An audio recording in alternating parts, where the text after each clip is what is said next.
What's it like, and how is it helpful as a person that creates art to have that kind of community that seems so supportive?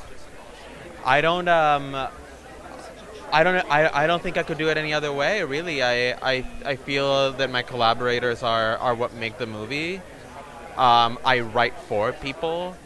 I don't I'm not a big believer in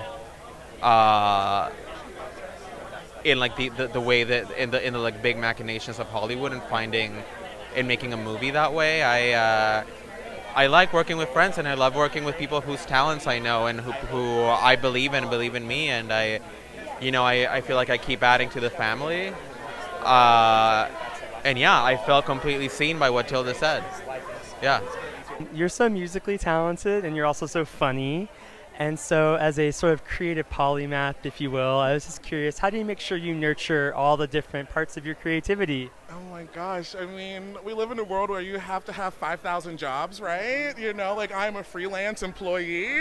What's the quote? I'm an employee. So like having that breadth of skills, like I'm grateful that they're in the arts and with great collaborators, but we are all out here working. What's it like to be part of that supportive community as a creative person? It's the best thing in the world. I think that if I didn't have such a strong creative community and collaborators, I would feel very lonely and very sad and very hopeless. And I think that it's nice to know that we all not only love each other as people, but we love each other as artists, and it's nice to support each other in that way. Here, I love this city, bro. I'm gonna party so hard tonight.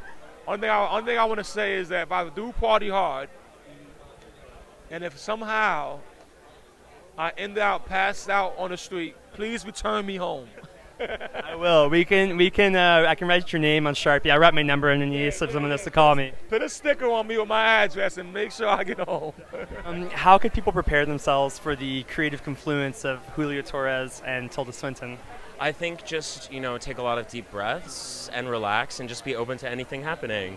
I think it makes a lot of sense, right? I think it's such an obvious pairing. So, peanut butter or jelly, cookies and cream, just be ready to indulge. It's like having a really rich dessert. Yeah. Oh, that's beautiful. That's beautiful. Two different kinds of ethereal.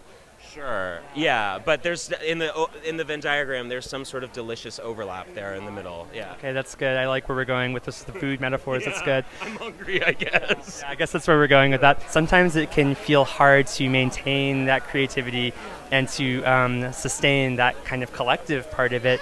Do you have any advice or any thoughts on how to pick yourself up out of that in low moments? I think it's really interesting, Eric, for writers particularly, because writing is such a solitary business, generally speaking. There are people who work together, but do you work alone?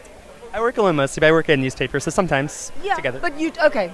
So you know what it is to work with other people, but you also work alone. So I think this is a challenge for writers, isn't it?